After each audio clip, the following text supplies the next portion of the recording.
Mario, es-tu là? Oui, merci Raphaël. Je peux prendre la main sur la présentation? Je Ah sais ben, pas. Je vais faire euh, défiler. ouais, comme tu, j'ai changé deux, trois petits détails, ça va peut-être, Ah, alors je te laisse la main. je m'en occupe. Ouais, merci. C'est à la marge, mais au moins comme ça, vous avez la dernière version. Donc bonjour à tous, je m'appelle Mario Morali, je suis consultant au sein du cabinet Access Développement. Rapidement, Access Développement, c'est un cabinet spécialisé dans les financements nationaux et européens. On accompagne notamment les entreprises sur leurs projets d'innovation pour aller chercher des financements auprès de BPI France, mais aussi auprès de la Commission européenne sur des programmes Horizon Europe, EIC, etc., Digital Europe. Voilà, donc on travaille sur toute la chaîne du financement public, hein, de la recherche du financement adapté jusqu'au montage du dossier, en passant par la gestion, la formation sur tous les axes des financements publics, qu'ils soient nationaux et européens. On est un cabinet à taille humaine, on est 8 consultants, donc on a vraiment une philosophie de travailler en collaboration avec les entreprises avec lesquelles on fait des accompagnements pour les aider à maximiser leurs chances de succès sur ces guichets qui sont de plus en plus concurrentiels. Et là, je vais vous présenter justement ces financements en cascade qui présentent un axe un petit peu différent sur les financements publics, puisqu'ils permettent quand même un accès facilité à des financements européens sur des petits tickets de financement et qui sont quand même un peu moins concurrentiels que ce qui peut se faire sur les programmes Horizon, par exemple, ou EIC, comme l'a abordé David tout à l'heure. Donc, qu'est-ce que c'est un financement en cascade? Vous avez peut-être entendu parler de subgrants, de cascade funding, de FSTP. Donc tout ça, ça regroupe les financements en cascade, hein, de manière générale. FSTP, ça veut dire Financial Support to Third Parties, donc ça vise à financer des projets d'innovation de courte durée pour des parties tierces, donc généralement des entreprises dans le cadre de mini-appels. Voilà, donc on va utiliser le terme de financement en cascade, mais sachez que il y a plusieurs noms spécifiques pour ces financements en cascade. Donc, comment on peut définir ces financements en cascade? Donc, la Commission européenne sélectionne des consortiums de partenaires transnationaux qui sont habilités pour une durée définie et sur une thématique donnée à redistribuer une partie de cet argent sur des appels à projets simplifiés qu'on appelle des open calls ou des appels à projets ou des AMI. Et donc, dans ce cadre-là, ces financements permettent de financer des entreprises, que ce soit des PME, des startups, sur des projets très spécifiques. Donc ça a vraiment un intérêt de financer justement plusieurs types de structures sur des actions pilotes, des démonstrateurs, des prototypes sur une technologie innovante qui est définie dans l'appel à projet. Voilà. Et dans cette logique-là aussi, c'est aussi une logique européenne. Donc souvent, la demande, c'est qu'il y ait un partenaire européen qui participe aussi au projet. Donc on va décliner ça de manière un peu plus spécifique sur quels sont les types de financement qui permettent les financements en cascade. Donc on voit depuis un certain nombre d'années que ces financements en cascade se développent dans un petit peu tous les programmes aujourd'hui. On voit que c'est présent dans Horizon Europe, dans Live, dans les programmes Interreg, dans le Fonds européen de défense aussi, il y a des appels en cascade qui sont permis aujourd'hui. Et qu'est-ce que ça finance? Il y a deux grands champs de financement. Il y a des subventions qui sont forfaitaires, donc avec des montants qui vont en général de 15 à 50 000 euros en moyenne. Donc vous voyez, ça reste des petits tickets de financement, mais voilà, vous allez voir que les démarches ensuite sont simplifiées. Deuxième point, ça peut aussi financer un prix, par exemple, pour récompenser une innovation, le développement d'un produit. Donc ça crée de la visibilité pour votre produit. Et ça peut aussi financer éventuellement un déplacement pour un événement, par exemple sur des salons ou sur des choses comme ça. Donc voilà, c'est ces trois types de financement qui peuvent intervenir.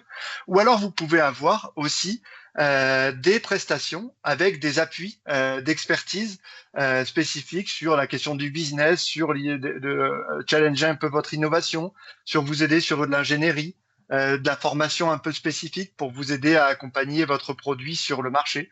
Voilà, et ça vous donne aussi potentiellement accès à des équipements qui seraient présents au sein du consortium. Donc, vous voyez, ces financements en cascade, c'est sur tout type de financement et ça propose justement soit des financements forfaitaires, soit des prestations spécifiques qui vous permettent d'accompagner la mise sur le marché de votre produit. Donc, pour vous schématiser les financements en cascade, ça se présente en deux temps. Donc, vous avez la Commission européenne qui lance un appel à projet. un consortium, notamment, vous allez voir les exemples tout à l'heure, avec un certain nombre de partenaires, notamment les pôles de compétitivité, qui répondent à cet appel à projet, qui sont retenus. Pour la mise en œuvre de leur projet, ils ont un budget de fonctionnement et un budget spécifique pour les financements en cascade. Ce budget sert uniquement à financer des PME à travers ce mécanisme. Donc, comment ça se passe? Il y a des appels à projets qui sont lancés. Souvent, il y a 2 vagues d'appels à projets. Et il y a des PME qui répondent à ces appels à projets. Donc, soit seules, soit à 2, soit à 3, on va le voir suivant les modalités de l'appel à projet. Elles définissent un projet et elles sont financées ensuite de manière forfaitaire pour atteindre l'objectif qu'elles se sont fixées dans le cadre de la réponse à l'appel à projet. Voilà. Donc, quelle modalité pour ces financements en cascade? Donc ça varie selon l'appel à projet. Chaque consortium définit son appel à projet et ses attentes spécifiques par rapport à ce qu'elle a prévu et contractualisé avec la Commission européenne. Donc en général, ça finance des startups, des PME et potentiellement des ETI. En général, le cadre est à peu près similaire, il varie légèrement, mais l'idée c'est qu'il faut une candidature soit individuelle, soit avec un petit consortium. On est rarement au-delà de 3 partenaires. En général, les dossiers sont plutôt légers. On est sur des dossiers de 10 à 20 pages. Donc, vous voyez, ça change. Par exemple, on parlait de l'EIC tout à l'heure. C'est pas du tout le même rapport en termes de livrables. Des projets sont généralement courts, hein, entre 3, 6 mois, 12, 18 mois. Voilà, on reste sur quelque chose de moins de 2 ans en général. Et l'intérêt aussi, c'est que le financement n'est pas comptabilisé dans les règles des minimis, mais non plus dans tous les régimes d'aide. Donc ça, c'est un avantage aussi pour les entreprises. Les évaluations sont gérées généralement par les équipes projets ou effectuées par des experts indépendants. Donc ça veut dire que vous avez aussi la possibilité potentiellement d'échanger avec ces experts ou au moins avec les membres du consortium si vous avez des questions. Les interactions sont facilitées. À travers ces appels à projets, vous avez souvent un accès facilité avec justement les partenaires locaux ou nationaux comme les pôles de compétitivité, on va le voir tout à l'heure. Donc ça permet une gestion plus agile des fonds européens. On est sur des plus petits tickets, on est d'accord, mais en général, les taux de réussite sont beaucoup plus élevés que les financements européens habituels. Voilà. Et en général, il y a 1 ou 2 vagues de candidatures pour répondre aux appels à projets. Vous verrez tout à l'heure quelques exemples. Sur les thématiques, là encore, c'est extrêmement large. Ça dépend clairement de ce qu'il y a dans l'appel à projet, mais on voit que ça couvre à peu près tous les champs. Alors, c'est pas exhaustif ici, mais ça couvre à peu près tous les champs possibles des thématiques, hein, que ce soit l'industrie 4.0, l'IoT, l'IA, l'aéronautique, le transport, la défense, la santé, l'environnement. Donc, c'est vraiment quelque chose d'extrêmement large. C'est juste qu'il faut aller voir, justement, trouver le bon appel adapté à votre projet à vous. Et ça, on va le voir après. Quelques points de vigilance. En général, ce type de projet ne peuvent pas bénéficier d'un autre financement. En général, vous avez un financement forfaitaire pour votre projet et on peut pas aller mettre du cofinancement sur ce projet, ce périmètre de projet-là. En général, les appels à projets sont ouverts sur des périodes assez courtes. En général, c'est 2 mois. Donc, il faut quand même une certaine réactivité et savoir aussi où aller chercher. On va le voir après, quelques pistes pour aller chercher les appels qui sortent sur ces appels en cascade. Généralement, les démarches sont réalisées en anglais. Ça peut être des choses bloquantes parfois pour certaines entreprises. Donc, voilà, c'est important de bien appréhender ce point-là. Il faut aussi avoir une idée de projet en amont, hein, bien intégrer le périmètre du projet dans la stratégie de l'entreprise. Excusez-moi pour la petite coquille. Voilà, ça après c'est la même logique que pour tout appel à projet. Hein. Il faut vraiment que ce soit quelque chose que vous allez développer à court terme aussi au sein de votre entreprise. Et après, dernier point, les règles d'éligibilité varient d'un appel à l'autre. Donc elles sont fixées par les membres du consortium eux-mêmes. Donc ça c'est important de bien vérifier tous les aspects dans l'appel à projet. Mais généralement, ce sont des subventions forfaitaires. Donc ça veut dire quoi? Ça veut dire que vous définissez un projet, un livrable final, et une fois que vous justifiez ce livrable final, vous êtes payé, vous n'avez pas à justifier normalement toutes les dépenses en détail. Voilà. Donc après, ça reste à fixer dans les critères de l'appel à projet, mais généralement, ça se passe comme ça. Donc quelques autres points de vigilance à vérifier dans l'appel à projet. Est-ce qu'on a besoin d'un autre partenaire, par exemple? Voilà, est-ce que on est avec un partenaire? Est-ce qu'on peut répondre seul ou pas? C'est quelque chose qu'il faut voir. Quelles sont les pièces à fournir dans le dossier de demande? Est-ce que c'est juste un dossier d'une dizaine de pages qui explique votre solution technologique, etc. Ou est-ce qu'il y a d'autres documents administratifs? Il faut bien vérifier parce qu'après, il y a quand même une concurrence et que si le dossier n'est pas complet, ça peut vous pénaliser.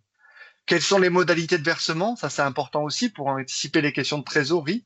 Même si on est sur des petits projets, des petits guichets, c'est important de savoir. En général, il y a un paiement en 2 fois. Il y a un paiement au moment de la signature de la convention, au moment où vous êtes sélectionné, et le solde qui est versé une fois que vous avez justifié le versement final, le livrable final. Quelles sont les modalités de justification de la réalisation de votre projet?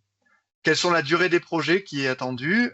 Quelles sont les caractéristiques de l'appel aussi? Quel est le niveau de TRL attendu? Est-ce qu'on attend un prototype, un démonstrateur? Est-ce qu'on attend juste une preuve de concept? C'est important de savoir pour savoir comment vous situer et comment présenter votre projet. Et quels sont les critères d'évaluation de votre projet? Comme tout appel à projet, si vous avez un peu l'habitude justement des appels à projet, il y a toujours des critères d'évaluation sur lesquels il faut se calquer pour être sûr d'avoir le plus de chances d'être retenu. Et quelles sont les attentes en termes de suivi de projet par les partenaires du consortium? Je vous parlais de suivi de dépenses forfaitaires, mais il faut bien vérifier que c'est bien le cas dans tous les appels. Voilà. Donc en général, il y a un guide du candidat qui est lancé avec l'appel à projet, qui explique justement tous ses tenants et ses aboutissants, et il faut bien s'assurer que tout ça est bien clair pour vous avant de vous lancer. Donc, comment maintenant trouver ces financements en cascade? Donc, il y a plusieurs outils pour trouver ces financements en cascade. Donc, le premier ici, c'est le site de la Commission européenne, le portail participant. On va avoir une capture tout à l'heure. Comment trouver justement ces financements en cascade. Vous avez d'autres vecteurs, notamment via le réseau des pôles de compétitivité, avec le site clustercollaboration.eu, où vous pouvez trouver les différents calls qui sont ouverts justement.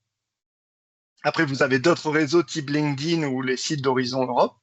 Et après, vous avez aussi d'autres types de financement en cascade, mais c'est pas toujours très bien répertorié. Je prends l'exemple du programme NextMed, qui est un programme Interreg avec les pays de la rive sud de la Méditerranée, ou sur leur site aussi, où on peut trouver potentiellement des appels pour les financements en cascade. Donc, vous voyez, il y a quand même plusieurs endroits où on peut trouver les éléments, donc c'est pas toujours simple. Donc, c'est pour ça aussi que les pôles de compétitivité dans lesquels vous êtes adhérent peuvent vous aiguiller sur ces financements en cascade si vous ne trouvez pas forcément ce que vous souhaitez sur les sites que je vous présente ici. Donc, un exemple, là, je suis sur le site de la Commission européenne. Je vous ai fait un extract du portail. Donc, vous allez dans la partie funding ici. Vous allez filtrer pour aller rechercher spécifiquement les financements en cascade. Vous sélectionnez les filtres de financement en cascade ici. Vous voyez, j'ai surligné les appels qui sont prévus. Et après, vous pouvez filtrer selon le programme aussi. Vous voyez, Horizon, Digital Europe, Serve, etc., Single Market Programme. Et vous pouvez voir aussi un peu plus en dessous, j'ai pas toute la capture, mais vous pouvez voir les appels qui sont ouverts et les appels qui vont ouvrir aussi. Donc ça peut être intéressant parce que comme j'ai indiqué, les appels sont ouverts souvent sur des temps un peu courts. Donc vous pouvez voir ceux qui vont potentiellement ouvrir dans les prochains mois. Voilà. Donc ça c'est le premier endroit où vous pouvez trouver des financements en cascade. Donc n'hésitez pas à aller voir. Je vous ai mis aussi une capture du site Cluster Collaboration où voilà, vous avez un peu la même logique où vous pouvez aller chercher les appels ouverts sur les financements en cascade actuellement. Voilà. Donc dans la même logique, vous filtrez les appels à projets qui sont ouverts actuellement. Dernière étape, on a vu que vous pouvez répondre soit seul, soit en partenariat. La majorité des financements en cascade sont dans une logique quand même partenariale. Donc ça veut dire qu'il faut que vous alliez trouver un partenaire au moins pour répondre à l'appel à projet. Donc vous avez plusieurs vecteurs possibles pour trouver des partenaires. Le premier, c'est le réseau européen des entreprises. EEN, qui vous permet d'aller chercher justement des entreprises à l'échelle européenne. Vous avez bien sûr le réseau des pôles de compétitivité avec lesquels vous travaillez régulièrement, soit à travers leurs adhérents, soit à travers leur réseau européen, qui peuvent vous permettre de trouver les bons partenaires. Et vous avez aussi des plateformes de matchmaking qui vous permettent de trouver justement le bon partenaire pour votre projet.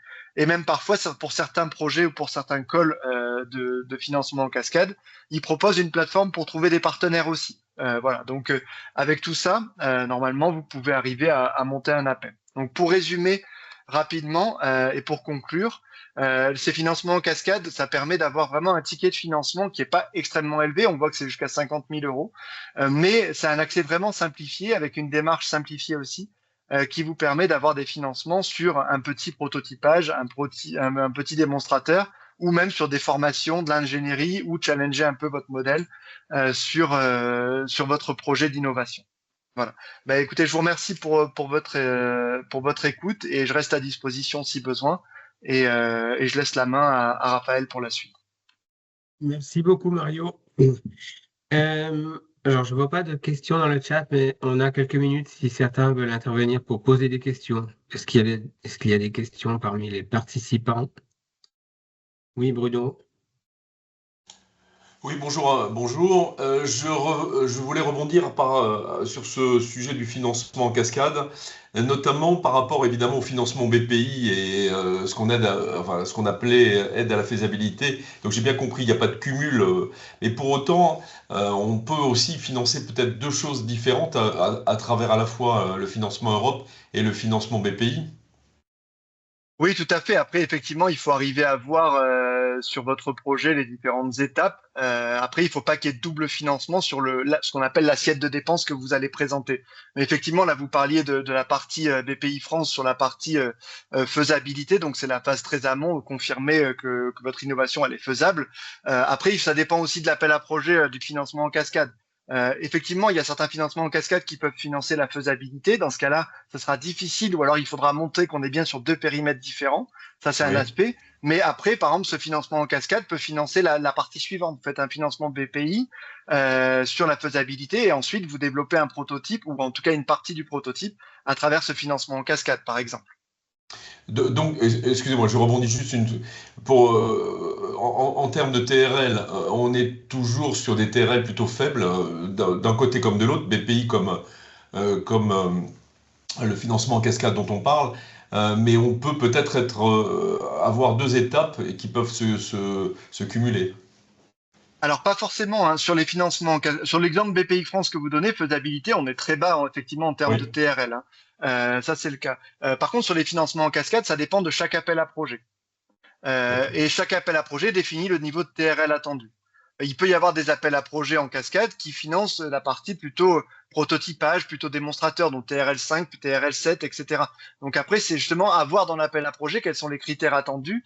C'est ce que je mettais un petit peu ici, justement sur les caractéristiques de l'appel. Chaque appel est un peu spécifique et donc définit un niveau de TRL attendu.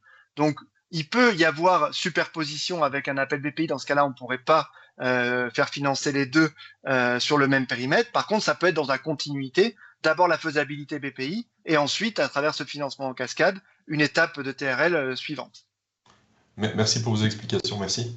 Excuse-moi, Mario, Bruno, juste pour clarifier, parce que dans certains appels, alors je suis d'accord qu'on ne peut pas financer le même objet, ça c'est certain, mais parce qu'en principe, le financement en cascade, souvent c'est des vouchers, donc tu reçois par exemple 60 000 euros et là, tu le même objet deux fois.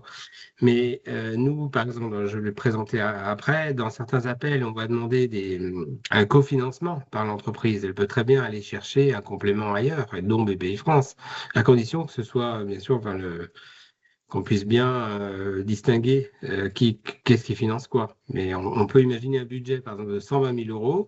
Il y a 60 000 euros financés par l'Eurocluster et le reste, soit des fonds privés, soit d'autres fonds de financement. On est d'accord Alors avec ça. après, Après, c'est au cas par cas, mais il faut effectivement voir au cas par cas si c'est permis par l'appel à projet. C'est pour ça que je mettais des points de vigilance sur les appels à projet et les attendus de l'appel à projet. d'accord. Bon, en tout cas, nous, dans certains appels, il y a du cofinancement possible. Merci. Une autre question. Je vois pas votre. Luc. Oui, bonjour. Moi, j'ai une question par rapport à l'encadrement communautaire. Là, vous avez dit que bon, ça rentrait pas dans le cadre des minimis. Euh, pour autant, est-ce que moi, je m'étais renseigné sur le sujet et la réponse c'est que ça dépend des projets de cascade funding et que c'est une affaire de juriste finalement de voir vu le sujet, vu le mode de projet en cascade, ça relève ou non de l'avantage à la concurrence ou pas. Et je me demande s'il n'y a pas une distinction à faire entre un financement d'un partenaire ou d'une start-up seule ou d'un consortium.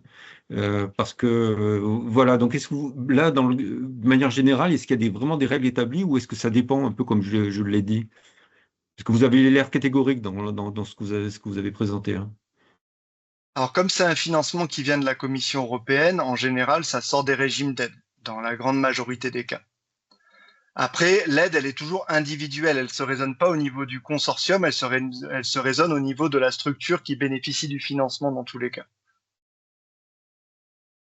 D'accord.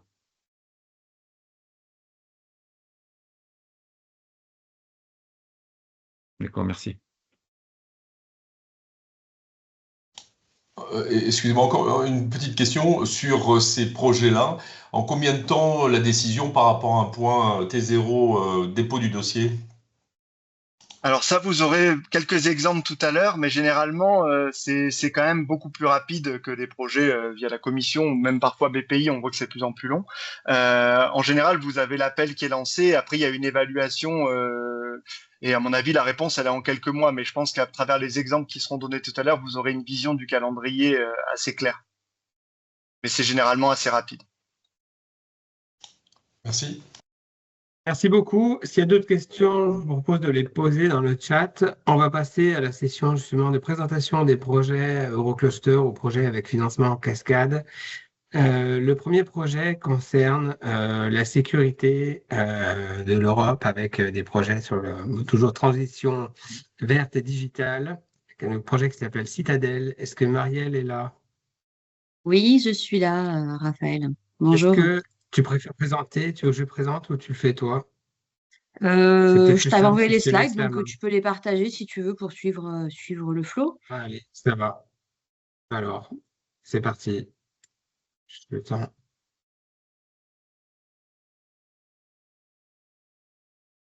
Oui, parfait, merci beaucoup. Donc, bonjour à tous. Donc, je suis Marielle Campanella. Je suis responsable Europe au sein du pôle de compétitivité Actantis, qui est en fait le pôle de compétitivité numérique et deep tech en région Provence-Alpes-Côte d'Azur et en région Occitanie. Et merci beaucoup à Cap Énergie pour cette opportunité de présenter ce nouveau projet européen qui inclut effectivement du financement en cascade, donc qui est exactement la mise en œuvre opérationnelle de ce que Mario vient de présenter précédemment. Donc, sur la slide suivante, s'il te plaît. Donc, le projet Citadel, en fait, relève effectivement d'un dispositif de financement en cascade destiné à soutenir des projets de démonstration innovants dans le domaine de la sécurité. Donc, Citadel fait partie, en fait, du programme Eurocluster, comme le seront, je pense, certains projets qui seront présentés juste après moi, qui en fait est une initiative de la Commission européenne dans le programme Single Market qui vise à renforcer la compétitivité, la résilience et l'innovation des PME européennes via des partenariats entre clusters, donc entre pôles. Donc, Citadel a commencé au mois d'octobre 2025 pour une durée de 36 mois. Il comprend en fait 3 partenaires français, donc les pôles systématiques, Safe et Actantis, le cluster roumain ClojIT, le cluster sécurité de Tampere en Finlande et le cluster lituanien L3CE. Et il s'adresse directement aux PME européennes qui développent des technologies numériques appliquées au domaine de la sécurité. Donc, l'objectif de Citadel, en fait, est de pouvoir soutenir l'innovation, la mise en réseau et l'adoption de nouveaux processus de technologies avancées sur toute la chaîne de valeur de la sécurité afin de renforcer la résilience des infrastructures critiques européennes face à des menaces émergentes en s'appuyant notamment sur la transition numérique et la transition verte. Donc, l'objectif est vraiment de pouvoir stimuler la coopération entre des PME du numérique et des acteurs du domaine de la sécurité pour faciliter l'adoption de telles solutions digitales innovantes, notamment pour les infrastructures dites critiques. Et donc, ça passe effectivement par un dispositif de financement en cascade que je vais vous expliquer sur la slide suivante. Est-ce que tu peux passer à la suivante, s'il te plaît, Raphaël? Merci. Donc, l'objectif de Citadel va être de financer des projets de démonstration, ce qu'on appelle des projets pilotes, et non pas de la recherche en amont. Donc, chaque projet bénéficiera en fait d'un financement à hauteur de 60 000 € attribué sous la forme d'une subvention forfaitaire à partager entre les partenaires PME du projet et un cofinancement privé d'au moins 20% est requis. Donc, au total, on aura quasiment 2 millions d'euros qu'on pourra diffuser vers les PME durant 2 vagues d'appels à projets pour financer en tout 33 projets. Donc, 17 projets pour la première vague et 16 projets pour la deuxième vague. Les entités éligibles, en fait, seront des PME, donc établies dans l'Union européenne ou les États associés au programme Single Market. Donc, c'est vraiment conçu comme un accélérateur de déploiement et d'adoption et non pas comme un programme de R&D exploratoire. Donc, des règles de collaboration seront obligatoires, c'est-à-dire que chaque projet financé devra associer exactement 2 PME. Donc, d'un côté, une PME issue du domaine du numérique et de l'autre côté, un acteur qui représente la demande côté sécurité. Ça pourrait être un opérateur, un gestionnaire d'infrastructures critiques, un utilisateur final, qui peut être une PME ou pas une PME. Cependant, les financements vont exclusivement vers les PME. Donc, si le deuxième acteur n'est pas une PME, il ne sera pas financé. Le cœur du projet doit vraiment être une démonstration d'une solution numérique répondant à un cas d'usage réel dans des conditions réelles ou quasi réelles. Des partenariats uniquement nationaux seront acceptés, donc par exemple franco-français. Cependant, des partenariats transnationaux seront encouragés et valorisés lors d'évaluation via un point de bonus supplémentaire. Sur la slide suivante, donc vous pourrez voir toutes les technologies numériques qui vont être couvertes dans Citadel. Donc, on va couvrir vraiment un très large spectre de technologies appliquées à la sécurité. Donc, notamment tout ce qui est IA, analyse de données avec prédiction et à la décision, jumeaux numériques, tout ce qui est également IoT, capteurs intelligents, également la photonique, l'optique, la vision par ordinateur, la robotique, la cybersécurité, bien entendu, et toutes les solutions de connectivité et de communication. Donc, les solutions attendues devront déjà être développées sous la forme d'un prototype avec un TRL 5.6 au démarrage, et l'idée est de les porter à un TRL 6 à 7 en fin de projet. Sur la slide suivante, il sera également important que votre projet s'inscrive dans des cas d'usage et à la protection des infrastructures critiques. Donc, typiquement, énergie, eau, transport, santé, infranumérique, etc. Éventuellement, couvrir aussi des thèmes liés à la résilience, notamment en cas de catastrophe naturelle ou de catastrophe technologique. Également, la continuité de service en cas de crise. Et on pourra y avoir également une thématique qui va lier à la protection de l'espace urbain d'un point de vue sécurité, et notamment dans le cadre de grands événements. Et il faudra que les projets puissent se positionner au moins sur l'une des 5 étapes de la chaîne de valeur de la sécurité que vous voyez juste après. Petite précision, tout est mentionné en draft dans mes slides, puisqu'en fait, tous ces éléments sont actuellement rédigés, mais sont en cours de validation par la Commission européenne. On n'attend plus que leur feu vert pour lancer l'appel à projet à la fin du mois de février. C'est pour ça qu'on a cette petite notion de draft encore, puisqu'on attend leur validation. Donc, le calendrier pour l'école à venir dans le slide suivant. Donc, comme je vous l'ai dit, on aura 2 vagues.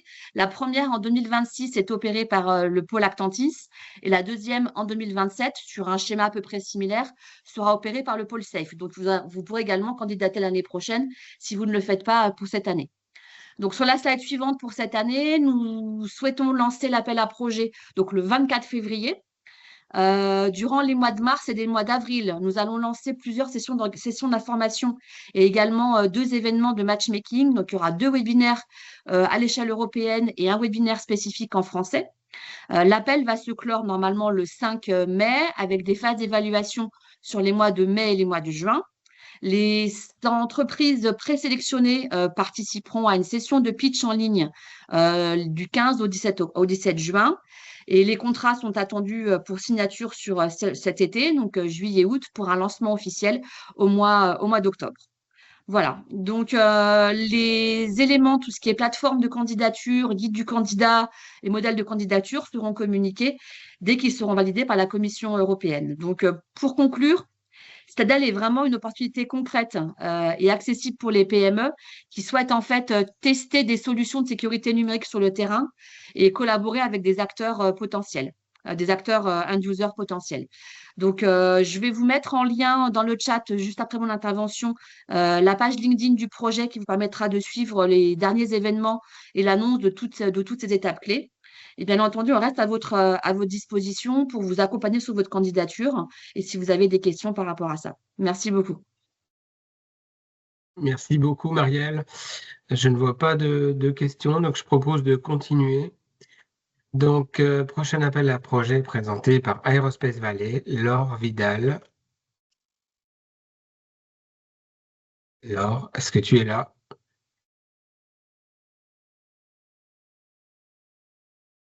Ah. Excusez-moi.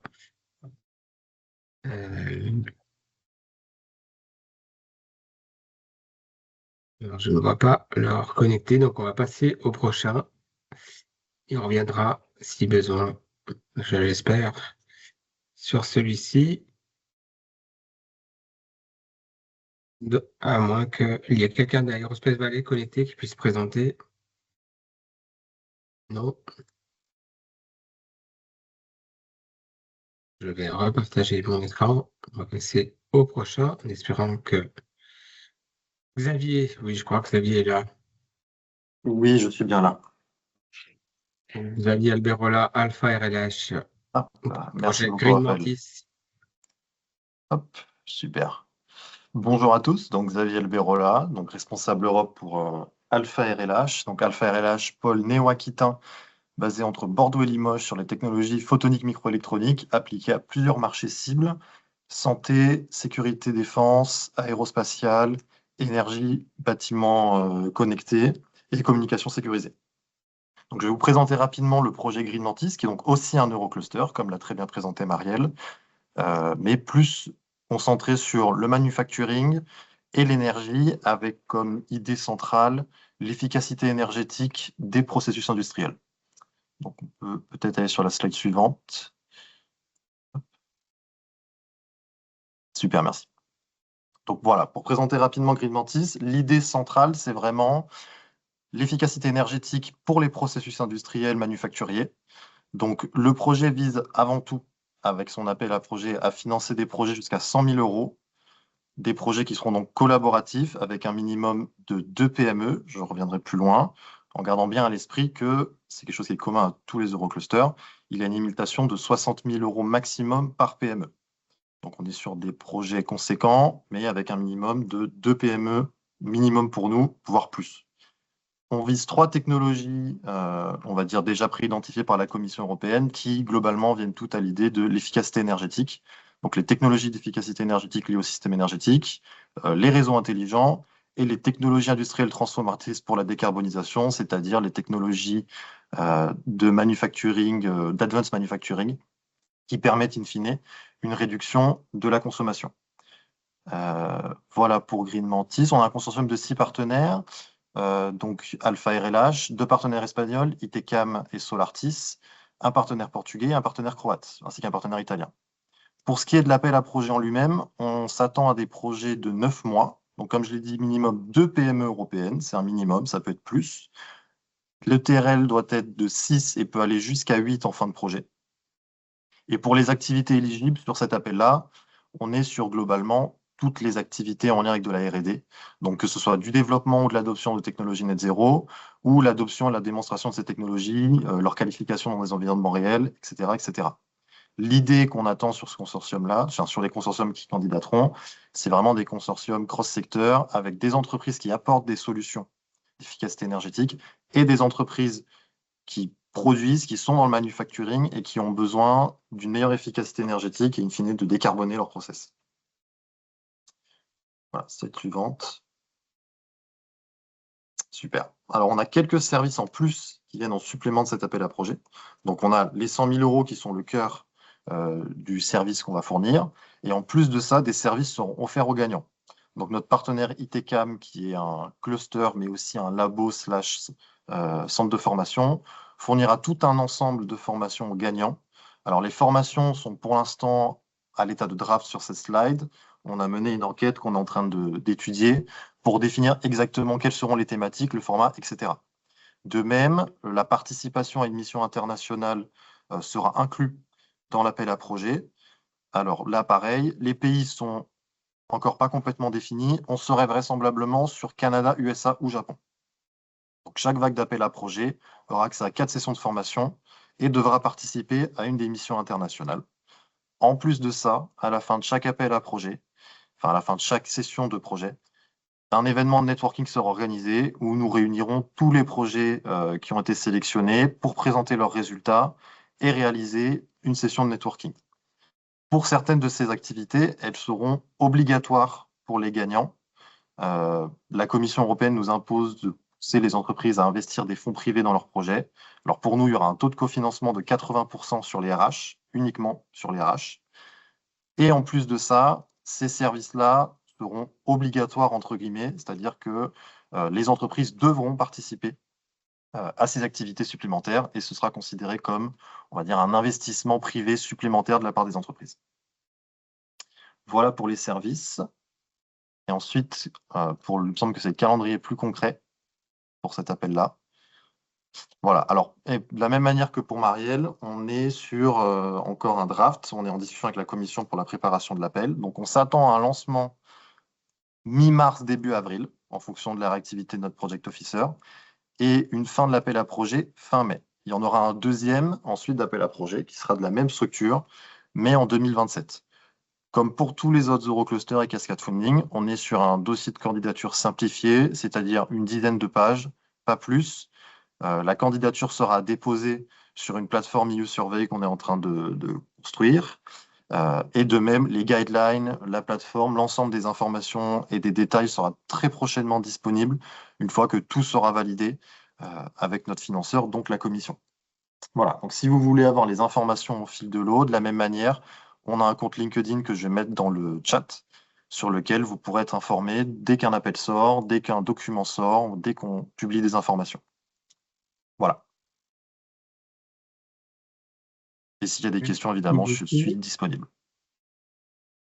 Alors, on peut prendre une ou deux questions au vol, mais j'en vois pas, donc je propose de Super. continuer. Alors, je vais appeler Océane, pôle EMC2. Bonjour à tous. Bonjour Océane. Je propose de suivre les slides s'il n'y a pas eu de changement. Non, c'est parfait. Très bien. Merci c'est le beaucoup problème pour... de forme. Non, ça va. Ouais. Je t'en prie. Désolé. non, pas de souci. Oui, il y a quelques différences de mise en forme, mais c'est pas grave. Moi, je vais parler du projet Dwell et juste pour une brève présentation. Je suis chargée de développement au pôle de compétitivité EMC2, qui est donc un pôle de compétitivité industrielle sur les technologies de fabrication basé dans l'Ouest à Nantes.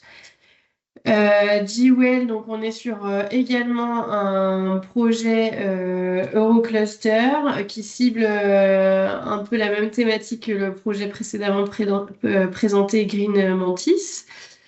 Donc nous, on se focalise sur les technologies de zéro émission avec un objectif de contribuer à la décarbonation de l'industrie et du manufacturing au global. Par l'adoption donc, de technologies digitales ou en tout cas de technologies disruptives qui viendront améliorer l'efficacité énergétique de l'industrie. Tout comme les autres projets présentés, c'est un projet qui a débuté en fin d'année 2025 pour une durée de 36 mois. Et vous voyez à droite les différents secteurs qu'on cible à travers ce projet, donc c'est assez large. Slide suivante, s'il vous plaît. Donc voilà, on aura également des open calls, à peu près donc 2 millions d'euros qui seront dédiés à des projets collaboratifs, avec idem un maximum de 60 000 euros par PME. On aura donc deux typologies de projets attendus, ce qu'on appelle les Net Zero Adoption et les Flagship Innovation Project. Je vais y revenir juste à la slide d'après pour un peu plus de précision. Le premier appel à projet donc, qui sera lancé en mars 2026, même remarque que les autres projets, si tout va bien et si le guide d'application est validé par la Commission européenne, où l'objectif sera de financer une dizaine de projets. Et donc, vous aurez l'opportunité aussi de candidater soit en automne 2026 pour la partie flagship, et puis une nouvelle session en 2027 pour la partie Net Zero Adoption. Donc, je vais vous détailler maintenant peut-être ces deux typologies de projets. C'est sur la slide d'après. La partie Adoption Project. Donc, comme vous pouvez le comprendre, l'objectif sera d'accompagner les PME dans l'adoption et dans le déploiement de solutions qui sont déjà matures, déjà existantes, dans un objectif évidemment d'accélérer la transition vers une industrie bas carbone, efficace, durable, etc. Donc on est sur des TRL assez hauts, hein, entre 7 et 8. À l'inverse, les projets flagship innovation seront plus axés sur de la recherche. On est sur des TRL plus bas, entre 4 et 6. Donc là, l'objectif, c'est de soutenir des innovations de rupture et de développer et démontrer le potentiel de nouvelles technologies à fort impact environnemental.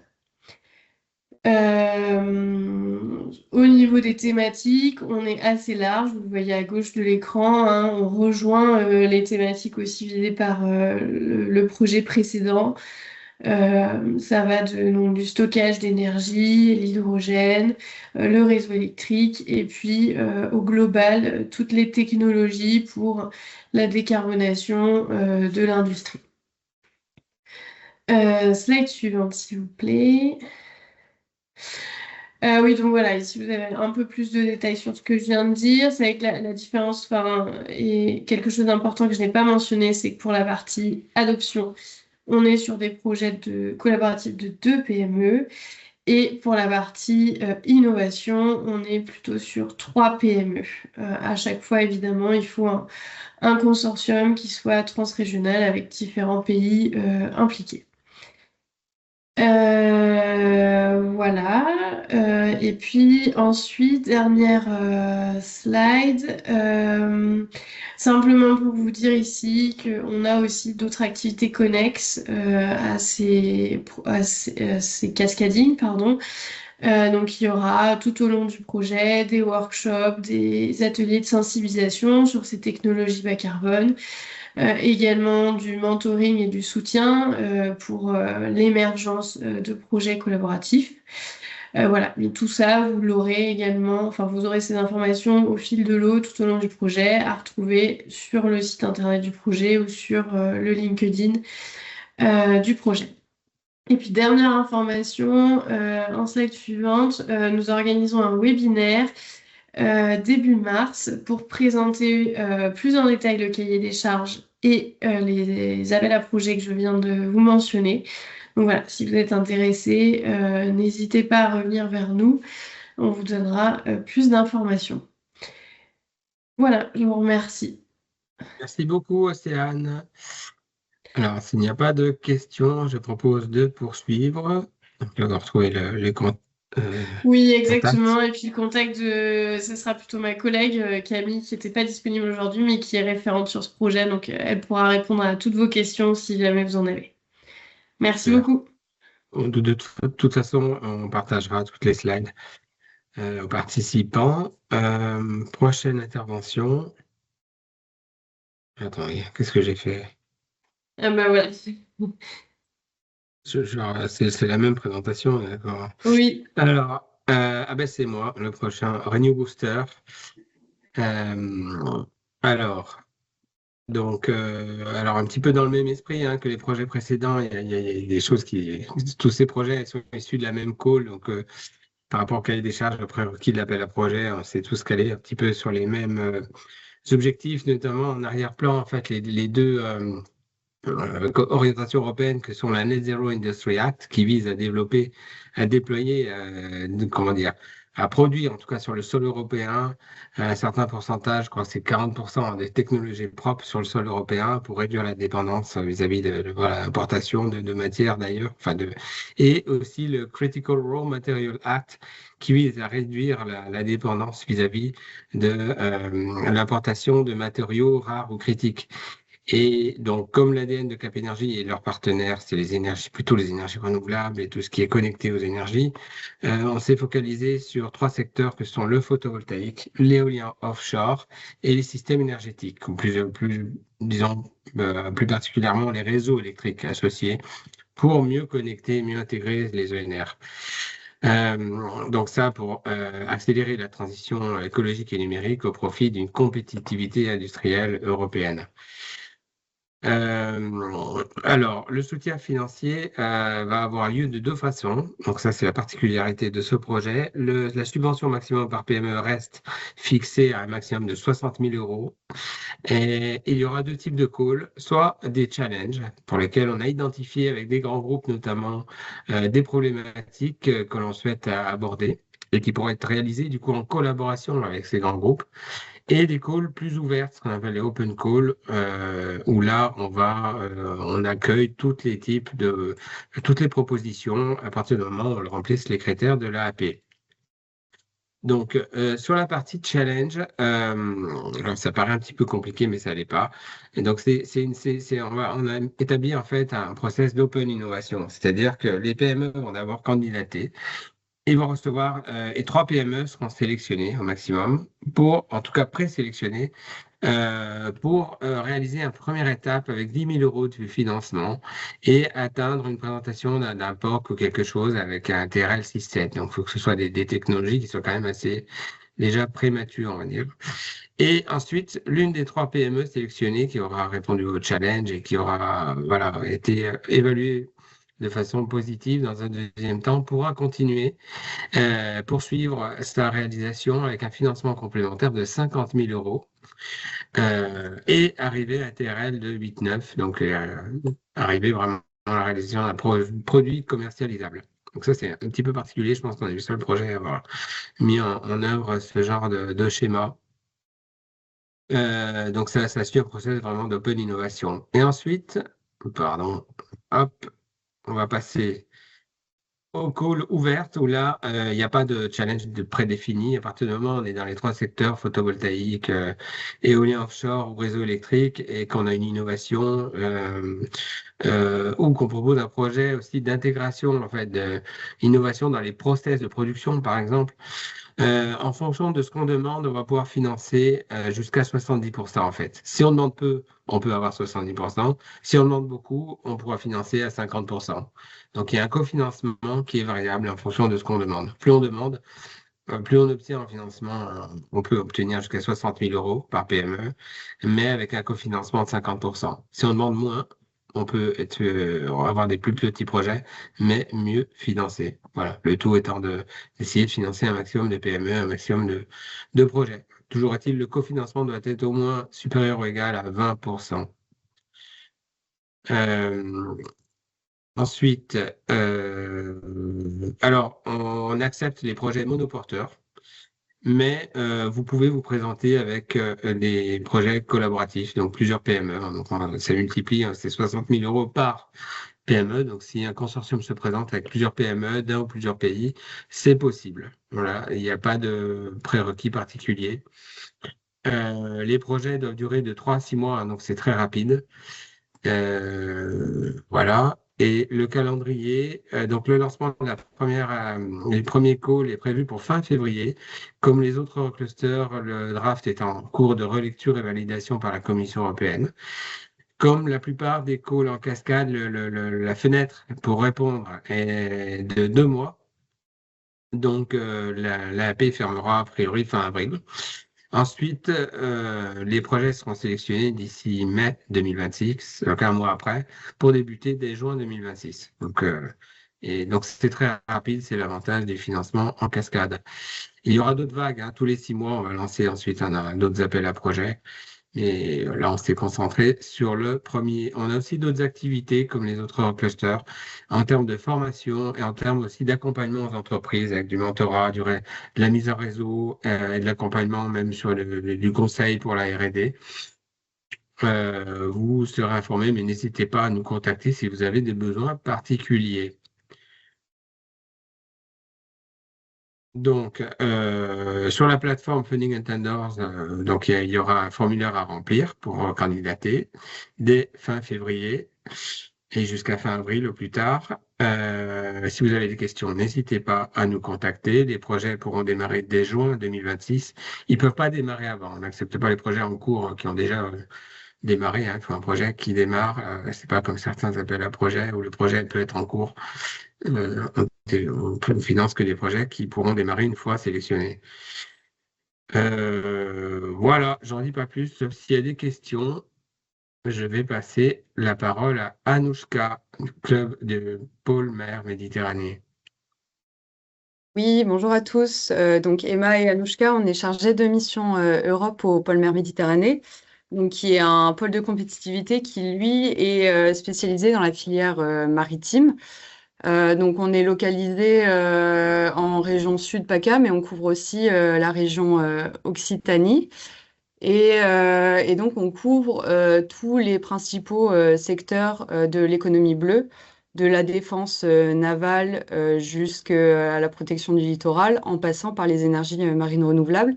Et ça tombe bien parce que c'est le sujet de notre projet européen I3 Flotte, qui vise à renforcer et à développer la chaîne de valeur européenne de l'éolien offshore flottant.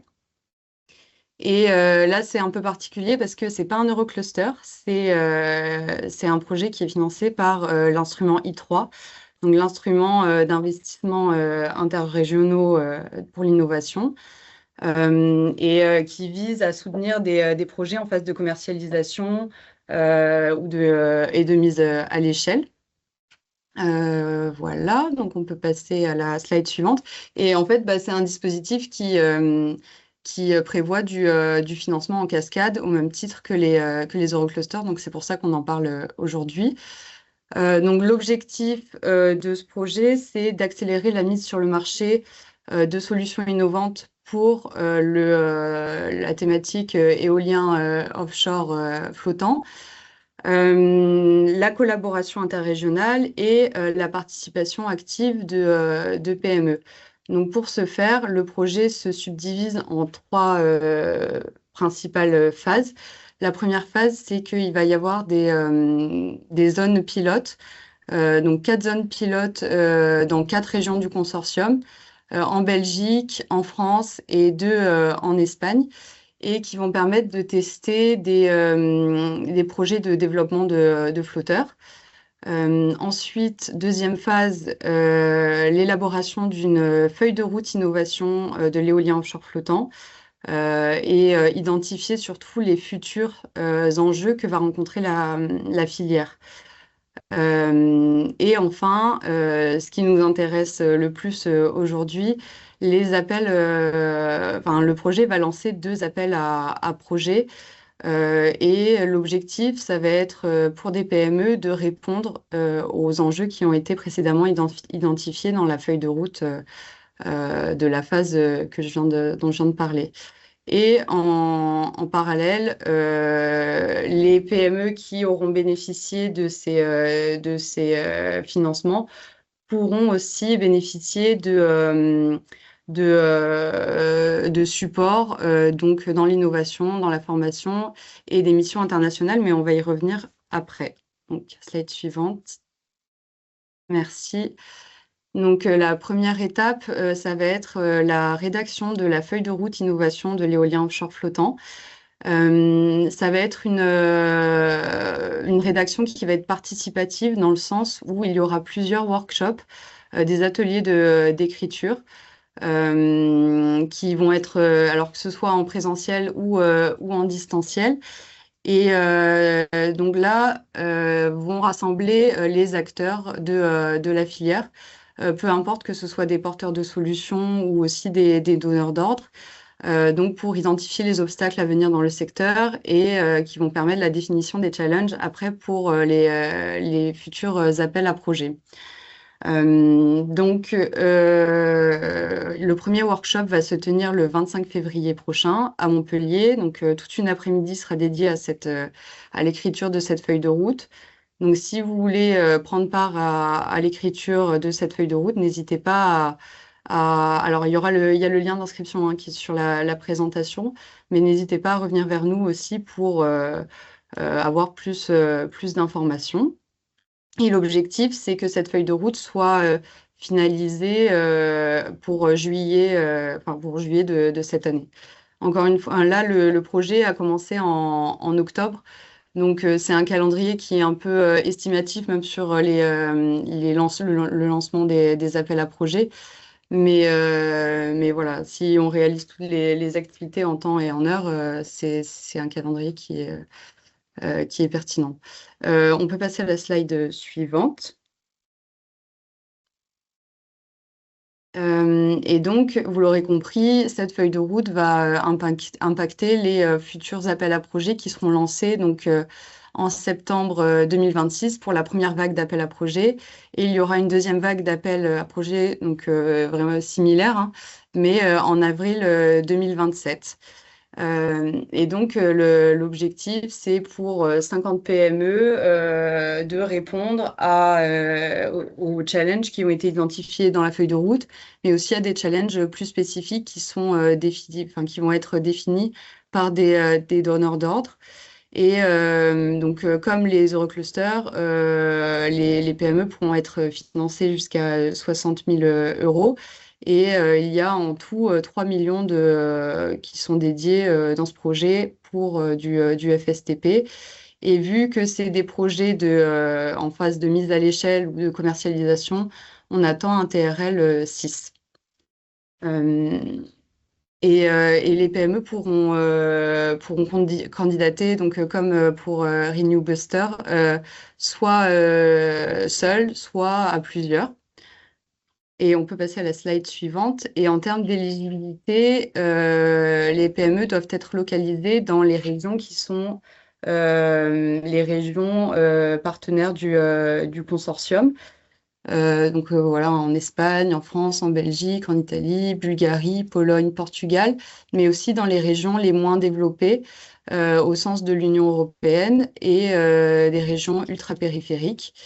Et si vous n'êtes pas dans ces régions que je viens de citer, si vous êtes membre d'un cluster qui est partenaire du projet, alors vous pouvez aussi bénéficier de ces appels-là. On peut passer à la slide suivante. Ah, J'ai cliqué sur le lien. oui. Et donc en parallèle, les PME qui ont bénéficié de ces appels à projets peuvent aussi bénéficier de services de conseil, donc soit en financement, soit pour l'innovation, et aussi participer à des déplacements à l'étranger, donc des missions de networking au Portugal, en Italie ou en Grèce. Donc il y a eu des études de marché qui ont été faites dans ces 3 pays. Et donc, il y aura une mission par année, globalement. Voilà, donc on peut passer à la slide suivante. C'est un projet qui propose pas mal d'opportunités pour les PME. Donc, si vous avez la moindre question, le moindre intérêt, n'hésitez pas à contacter ma collègue Clémence Lecorf, qui est en charge de ce projet. Merci beaucoup. Merci, Anouchka. Dernière intervention, David, pôle véhicule du futur. Est-ce que David est là? David Oui, Richard, je suis là. voilà. Yes. Super. Ok, bonjour tout le monde. Merci beaucoup pour cette occasion de partager nos projets Eurocluster et les opportunités de financement qui s'en suivent. Moi, personnellement, je suis chargé de projet européen au pôle véhicule du futur. Pôle véhicule du futur qui est un pôle de compétitivité également sur la mobilité durable et notamment l'industrie automobile et les productions d'énergie associées sur les territoires du Grand Est en France et en Bourgogne-Franche-Comté.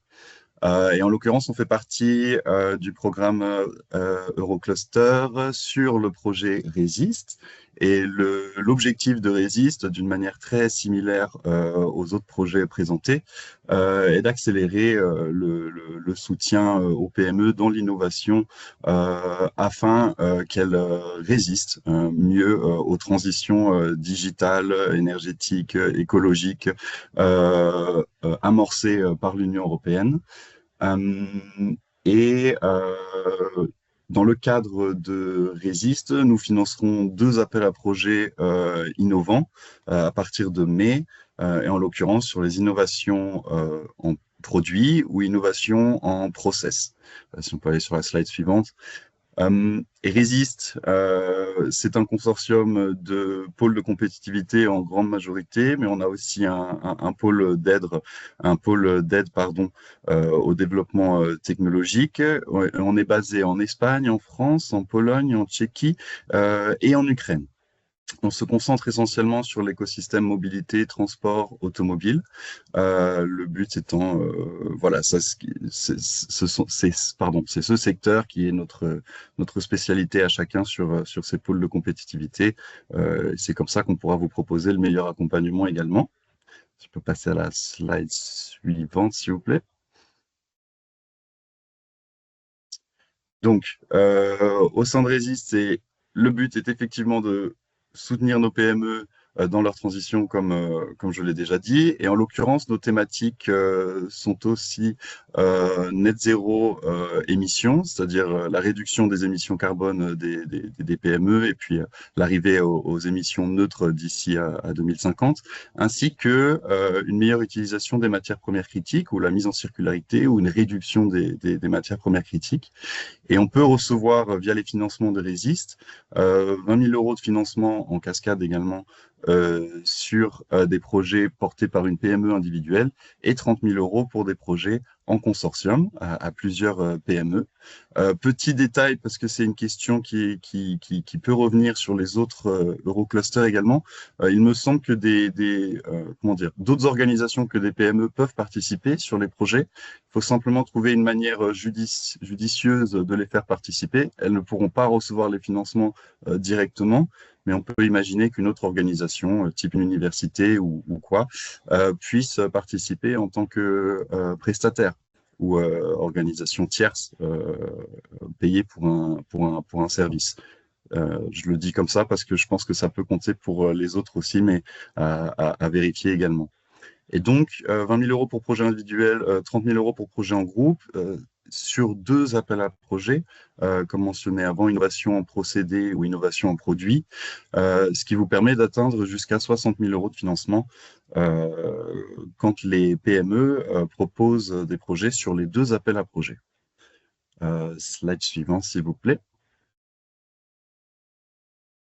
En l'occurrence, pour être éligible, les PME doivent être des PME européennes ou associées au programme du marché unique européen, dans les secteurs de la mobilité, des transports, de l'automobile, de près ou de loin, c'est-à-dire aussi le secteur de l'industrie ou création de matières premières dont des clients seraient dans l'industrie automobile. Et les types de projets financés sont donc innovation produit, de nouveaux composants dans la production ou de nouveaux services, ou un redesign du produit pour qui irait dans une orientation plus durable, ou innovation process, une amélioration des procédés industriels qui amène une meilleure efficacité énergétique, de la décarbonation, ou un procédé de digitalisation qui permettrait également d'améliorer les résultats de l'entreprise en matière d'empreinte carbone ou d'utilisation des matières premières critiques. Nous, on est sur des niveaux de maturité de 4 à 7 en termes de TRL d'innovation. Et au sein des projets, on attend une possible évolution des TRL de +1 à +2 sur des projets qui peuvent aller jusqu'à 9 mois également, et basés sur les thématiques écrites et décrites sur la slide et dont je vous ai déjà parlé. Slide suivante, s'il vous plaît. Ah oui, ok.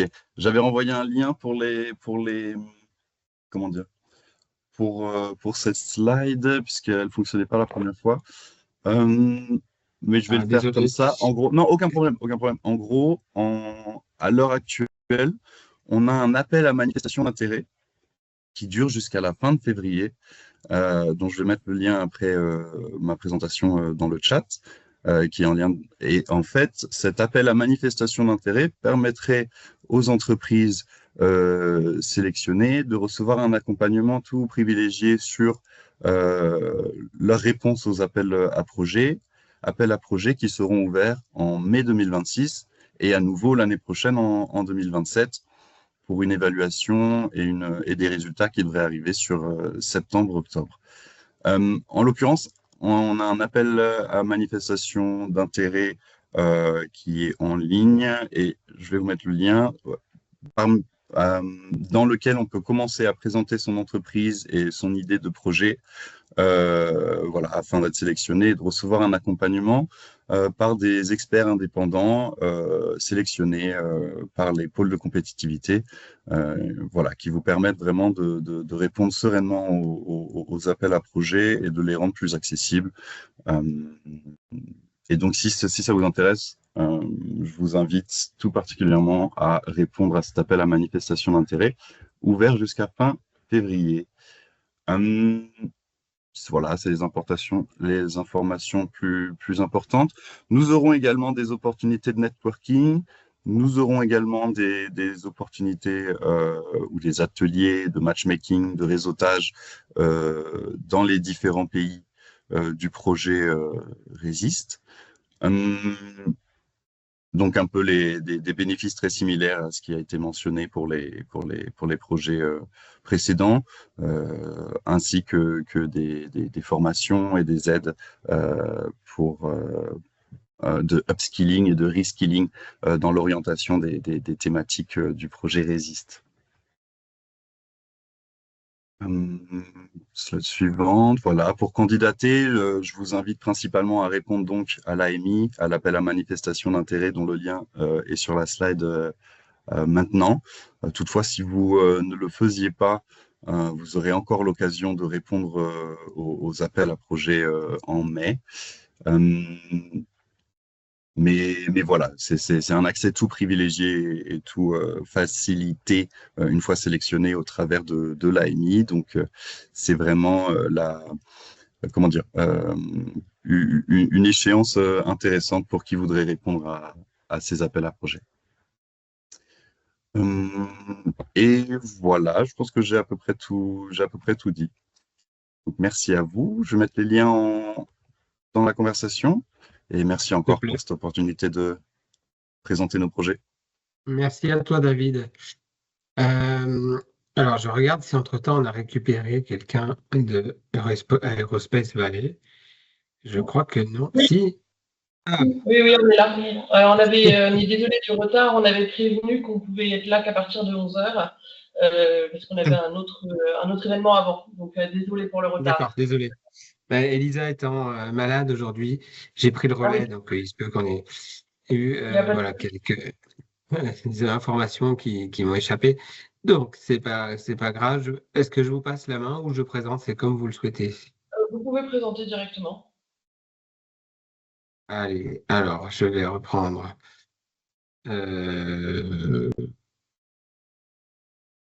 C'était celui-là.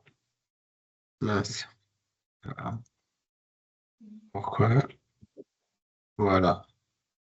Je vous en prie. Ah non, attendez, vous ne voyez pas mon écran. Partager.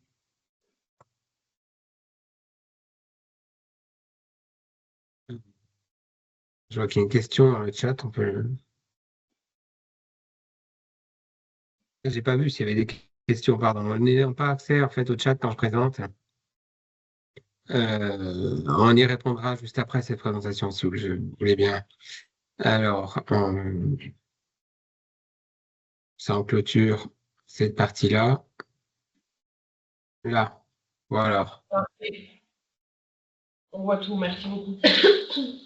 Merci de nous accueillir aujourd'hui. Donc, je suis Laure Vidal et je suis avec ma collègue Louane Carbon. On est tous les deux chefs de projet européen chez Aerospace Valley, qui est donc un pôle de compétitivité aussi, spécialisé dans l'aéronautique, l'espace, les drones et la défense. Et on agit majoritairement sur 2 territoires, donc la Nouvelle-Aquitaine et l'Occitanie. Ça ne nous empêche pas d'aller dans d'autres régions, bien entendu, mais c'est notre focus principal. Et donc, nous sommes les coordinatrices du projet que vous voyez ici, donc ECDI, European Cluster for Drone Innovation, qui est donc a été lauréat, comme tous les autres, de l'appel Eurocluster de 2025. Et pareillement, comme tous les autres, nous avons démarré en octobre dernier. Slide suivante, s'il vous plaît. Du coup, et le projet durera 30 mois. donc jusqu'en avril 2028. Donc le projet a 4 partenaires, donc Aerospace Valley en France, nous avons Andalusia Aerospace en Espagne, Silesian Aviation Cluster en Pologne, et enfin All Ukrainian Association of Innovative Space Clusters en Ukraine. Donc c'est 4 clusters européens spécialisés dans les drones, qui est la thématique principale de ce projet, qui a pour ambition de structurer, de renforcer l'écosystème drone en Europe, de favoriser l'innovation, le développement technologique et les partenariats au niveau des PME et des clusters. Donc ça passe par 2 grands axes. Le premier, c'est, comme tout le monde, la publication d'appels à projets en cascade funding pour financer les projets des PME du secteur drone. Et de l'autre côté, c'est la conceptualisation et la création de ce qu'on appelle l'Innovation Drone Alliance, qui serait un méta-cluster drone européen basé, si possible, à Bruxelles. Bien sûr, ce n'est pas encore défini puisque le projet vient de se lancer, mais c'est l'idée principale. Donc, le budget du projet est de 2,7 millions d'euros. Et sur ces 2,7 millions, 2 millions seront reversés du coup pendant les appels à projets. Slide suivante, s'il vous plaît. Donc, pendant les 30 mois du projet, on va publier 3 appels à projets. Le premier ayant déjà été publié. Donc c'est le Civil Drones Innovative Programme qu'on a lancé le 15 janvier et dont l'objectif est d'aider les PME qui sont drones et civils et qui veulent développer leurs produits vers une application duale et accéder au marché de défense. On prévoit de sélectionner 25 projets, 13 à l'issue d'un premier ramassage de candidatures et 12 ensuite. Donc le premier ramassage sera en mars 2026 et le second en juin 2026. Et chaque PME pourra demander jusqu'à 50 000 euros de subvention. Donc ça, c'est des chiffres indicatifs, c'est ce qu'on prévoit, mais évidemment, on va préférer la qualité à la quantité, et si jamais des candidatures ont un niveau moindre, on pourra se réserver le droit de ne pas utiliser tout le budget. Ensuite, le second appel à projet, donc ce sera encore un projet individuel, mais dual use cette fois-ci, qui commencera aux environs de juin 2026 et qui s'adressera aux PME qui sont déjà duales, et qui, elles, veulent accélérer leur transition environnementale et digitale. Ici, ce sera jusqu'à 35 000 euros qui pourront être obtenus par PME. Et on prévoit de sélectionner 10 PME et donc 10 projets financés.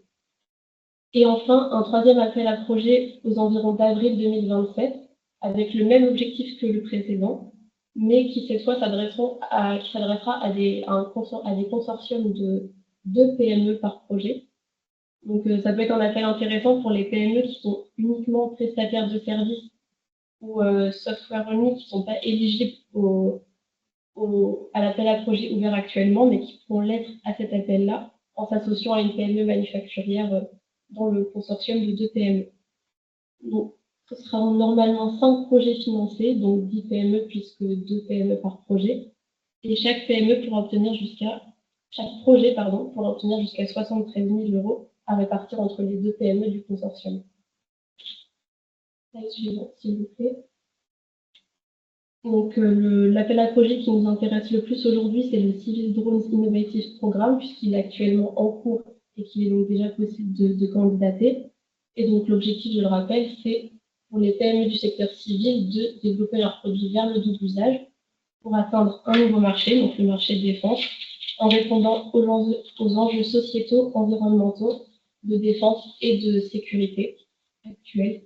Et donc, si vous êtes sélectionné, si la PME est sélectionnée, vous rejoindrez le programme qui durera 6 mois et pendant lequel vous aurez à mettre en œuvre un innovation plan qui correspond à votre projet, notamment à travers la mise en place de services dédiés qui sont proposés pendant l'implémentation, certains obligatoires et d'autres facultatifs. Slide suivante, s'il vous plaît. Donc au niveau du support proposé pendant le projet, donc il y a comme tout le monde le ticket du Cascade Funding qui donc chez nous est d'un montant de 50 000 euros maximum et qui se qui doit s'accompagner d'un cofinancement d'un minimum de 20% du budget global. Donc, c'est-à-dire que pour avoir la subvention de 50 000 €, une entreprise doit soumettre un projet qui a un budget de 62 000 € minimum. Les 12 000 € de différence représentant du coup la partie de cofinancement. Ce cofinancement peut être un financement extérieur ou des fonds propres, mais en aucun cas ne peut être du RH, du coût RH. Donc ensuite, on a la mise en place d'une individual roadmap, donc une feuille de route personnalisée qui est coécrite entre la PME et l'expert du consortium qui sera affilié pendant le projet pour évaluer ses besoins et ses technologies sur le moment et comment améliorer ses process et son produit. Donc du coup, chaque PME se verra pour ça attribuer donc un expert qui sera son mentor pendant l'intégralité de la mise en œuvre de son projet, donc l'innovation plan, qui lui permettra de l'accompagner mensuellement, de recevoir de l'aide et des feedbacks, de pouvoir ajuster les services du consortium justement aux besoins de la PME, l'objectif étant d'être le plus flexible possible, bien entendu. Il y a aussi une partie formation, comme tous les autres Euroclusters, qui seront liés aux compétences de la PME et à ses besoins au niveau dual, mais aussi au niveau environnemental et digital. Il y aura aussi une partie internationalisation, donc extra-européen, qui est un service facultatif et qui doit être demandé au moment de la candidature uniquement. Cette possibilité doit s'inscrire absolument dans l'accès à au nouveau marché de défense. Et donc, c'est pour ça que ça reste optionnel, puisque certaines entreprises vont préférer d'abord accéder au marché de défense européen et pas directement aller à l'international, qui est beaucoup plus challengeant pour eux. Et enfin, il y aura des mises en relation possibles, bien entendu, avec les acteurs de l'écosystème drone au niveau national et au niveau européen, pour toutes les PME qui en auront besoin, et la potentialité de participer à l'Innovation Drone Alliance quand elle sera officiellement créée. À noter, puisque c'est toujours important à préciser pour les PME, que toutes les activités du programme sont gratuites et proposées par le consortium. Slide suivante, s'il vous plaît. Donc, qui peut candidater à cet appel en particulier? Donc, il y a des critères importants. Le premier, c'est qu'il faut être une PME manufacturière européenne dans le secteur du drone. Et il vous sera demandé pendant la candidature de présenter la preuve de votre statut de PME. Il faut vouloir développer un produit civil vers le double usage pour atteindre le marché défense dans les drones. Et il faut avoir au moins un produit de TRL 6 et à s'engager pendant les 6 mois d'implémentation du projet à passer au minimum au TRL 7. Idem, dans le dossier de candidature, il vous sera demandé d'expliciter et de justifier comment vous comptez monter en TRL et atteindre le nouveau marché défense. Concernant les territoires éligibles, donc comme tous les autres Euroclusters, il s'agit uniquement d'un État membre de l'Union européenne ou du EU Single Market Programme ou COSME Strand, et aucun autre pays. Donc, précision importante, effectivement, la Suisse et le Royaume-Uni ne sont pas éligibles dans ce projet.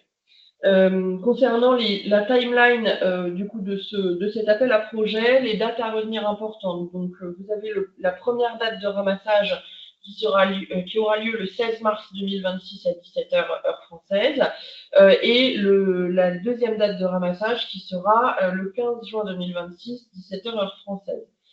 Pour le début des projets sélectionnés, du coup, le premier date de ramassage, ça démarrera au 1er mai. Et pour la deuxième date, ça sera au 1er septembre. Donc, 1er mai, vous finirez fin octobre 2026. Et pour septembre, vous finirez, il me semble que c'est mars 2027. Donc, pensez bien à candidater à la date qui correspondra le plus à vos besoins. Dernière précision au niveau des candidatures. Qu'est-ce qu'il se passe si vous candidatez à la première date de ramassage et que vous n'êtes pas sélectionné? Donc, premier scénario, vous êtes considéré comme inéligible. Vous n'avez aucunement l'autorisation de recandidater. Vous serez considéré comme inéligible sur tous les appels. Si par contre vous êtes considéré éligible, mais vous êtes en dessous du seuil de sélection, donc ce qui est de 50 points sur 100, vous pouvez très bien recandidater à la deuxième date de ramassage en reprenant votre dossier, en prenant compte des remarques des évaluateurs, puisque vous aurez tous un evaluation report, et vous tentez de vous améliorer. Enfin, dernier cas de figure, vous êtes éligible au-dessus de la note limite de sélection, mais nous avons déjà sélectionné 13 dossiers qui sont meilleurs ou qui ont eu une meilleure note que la vôtre. Dans ces cas-là, vous avez deux choix. Soit vous demandez à être mis sur une liste de réserve, vous laissez votre dossier tel quel, rien ne sera changé, la note non plus, et vous attendez le deuxième date de ramassage, voir s'il reste une place. Ou sinon, vous pouvez aussi demander à rouvrir votre candidature pour la deuxième date de ramassage et donc prendre en compte les remarques des évaluateurs et tenter d'améliorer votre note. Voilà. On conseille bien entendu la dernière option, mais libre à vous d'utiliser chacune d'entre elles. Voilà, prochaine slide, merci. Oui, alors on va passer rapidement sur ça. On a mis à titre indicatif quelques questions qui reviennent souvent et que vous aurez donc disponibles dans les slides et une FAQ qui sera disponible sur le site du projet ECDI. Mais en tout cas, ce qui est important à retenir au niveau de l'éligibilité, c'est que PME ou start-up, ce qui est important, c'est les TRL6 et aussi de ne pas être PME software only ou prestataire de services. Donc, par exemple, un software vendu indépendamment ou une plateforme, c'est pas éligible ici. Par contre, un système embarqué directement intégré au drone et nécessaire à son fonctionnement, allez. On peut passer à la dernière slide. Donc voilà, l'appel à projet est ouvert, donc vous pouvez le partager si vous avez des membres de vos réseaux intéressés ou candidater directement si vous intéresse juste ici sur le lien. Vous avez toutes les informations qui sont rappelées et pour plus d'informations, vous pouvez lire le guide for applicants qui réunit toutes les informations importantes à savoir, ou nous contacter par mail. On peut répondre à toutes les questions par mail ou organiser des visios ou des rendez-vous pour répondre à toutes les questions, sans problème. Merci de votre attention. Merci. Merci beaucoup. Voilà, là vous avez les contacts. Alors, je suis désolé, comme je présente, je n'ai pas accès au chat, donc je vais vite regarder si dans le chat, il y avait des questions qui n'auraient pas été élucidées. En tout cas, citadelle, ok. Il y a quelqu'un qui est technocarbone, je ne sais pas s'il est toujours là. Est-ce que les PME peuvent se situer dans les pays comme le Maroc ou le Canada? Non. Enfin, sauf erreur, hein, mais on l'a précisé, puisque c'est l'Europe hors Suisse et Royaume-Uni. Y a-t-il un replay? On va essayer d'en faire un. C'était pas prévu, mais j'ai enregistré. Est-ce que les projets en cascade sont aussi valables pour les porteurs de projets en Suisse? Donc là, on a répondu, c'est non. La liste est effectivement restreinte. Ah ben, quelqu'un avait déjà répondu. Amy Rézy, c'est un... Et David avait déjà répondu. Voilà. Bon, on a fait le tour des questions. Sauf s'il y a d'autres questions, je vous laisse prendre la parole, il n'y a pas de problème. On peut essayer de répondre à des questions subsidiaires.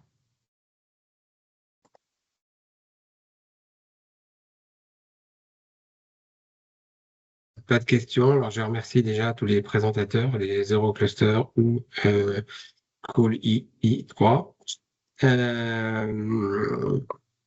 Donc, dernière session, juste pour rappel. Alors, on a récapitulé. Excusez-moi, je vais essayer de repartager. Je jongle. Désolé, on est un petit peu en sous-effectif pour la présentation. Du coup, voilà. Là, on a essayé de remettre en perspective pour les prochaines 6 mois. Pour les prochains 6 mois, les dates d'ouverture ou fermeture des appels à projets. envers les ouvertures, hein, Orange et les fermetures, parce que certains sont déjà lancés. Alors, je m'excuse par avance si j'en ai oublié, mais dans tous les cas, vous avez tous les détails dans les présentations. Chaque Eurocluster a présenté le calendrier. Donc, en tout cas, à venir, l'ouverture des calls Renew Booster et Citadel. Donc, Cap Energy, Actantis et Safe. ECD, le projet ECDI, la première call aura une fermeture début mars, Ferreur. Et à suivre ensuite, vous avez le calendrier. N'hésitez pas à nous contacter pour toute question. Vous avez ici l'ensemble des contacts, a priori, donc des projets qui ont été présentés, des speakers, ainsi que Access qui a présenté le financement en cascade en général. Voilà. On arrive du coup à la fin de notre présentation en tout cas. Il nous reste quelques minutes, donc s'il y a des questions, n'hésitez pas à prendre la parole.